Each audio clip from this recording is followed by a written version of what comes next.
Hi, welcome back on With Yourself channel. I'm going to show you how to hard reset your S24 Ultra. This operation can be helpful if you have a problem with your phone. So first of all, we have to get the USB cable, plug it into your computer.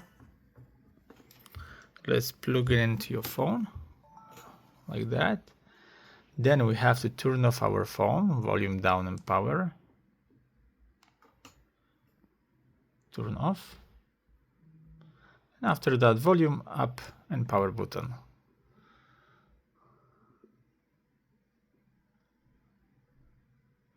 One more time, volume, release power. After see the logo, still holding volume up. That's it.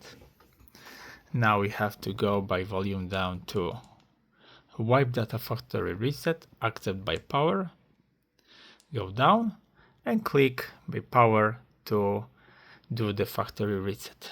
After that, you see this menu one more time, and now reboot system now, accept by power, and voila, your phone gonna be hard reset by now and have the new firmware. So that's it for now. I hope the video is helpful for you. If yes, you can leave a like, leave a comment, or leave subscribe, and see you by next video. Hey.